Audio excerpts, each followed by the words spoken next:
श्रावण सुरू होणार आणि आषाढ महिन्यातला हा शेवटचा रविवार चुकवून कसा चालणार म्हटलं. आणि श्रावणभर म्हणजे महिनाभर आम्ही पाळतो नॉनव्हेज, घरी काय बनवत नाही. म्हटलं आजच आता शेवटचं करायला लागणार, कारण उद्या नामदेव पुण्यतिथी आणि बाकीचं आठवडाभर आपलं हे पण आहे, अमावस्या पण आहे, त्या दिवशी पण होणार नाही. म्हटलं तर आजच करायला लागणार म्हणून म्हणा लागलीत मुलं पण. आजच मनसोक्त सगळं खाऊन घेऊया म्हणून मिस्टर आणायला गेले होते मटण. इकडे खेकडा धरून ठेवलाय, तर का ठेवलाय काय माहित नाही. मी तर त्याला पाण्यात सोडणार आहे. असं प्राण्याने ठेवलेलं मला अजिबात आवडत नाही.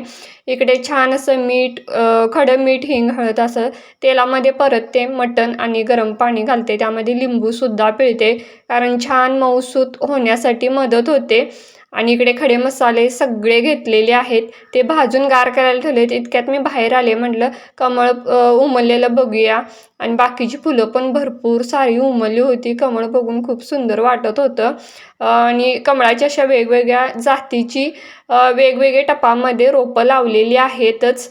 सोबतच इकडे मी मसालासुद्धा बनवायला घेतला. कांदा वगैरे, टोमॅटो, खोबरं असं सगळं मी भाजून घेतलं. ते सुद्धा गार करून त्याची पण पेस्ट केली आणि खड्या मसाल्याची सुद्धा केली. आता ही वेगळी पेस्ट आलं, लसूण, मिरची, कोथिंबीर, कढीपत्तासुद्धा मी घालते त्यामध्ये. त्याचीसुद्धा हिरवीगार अशी पेस्ट करून घेतली. अशा 3 प्रकारच्या पेस्ट मला लागतातच मटणाच्या स्वयंपाकासाठी. तेलामध्ये छान कांदा, टोमॅटो परतून घेतला आणि त्याच्यातच कोथिंबीरसुद्धा टाकते. त्याचासुद्धा वास छान येतो, सगळ्या मटणाला लागतो. आता ही जी काय ग्रेव्ही मी बनवली होती 3 प्रकार, ती सुद्धा त्यामध्ये घातली. त्यानंतरच मी चटणी घालते, कारण चटणी जर घातली अगोदर तर ते करपते. आणि हा आहे आरेचा मटण मसाला, तो सुद्धा मी घालते.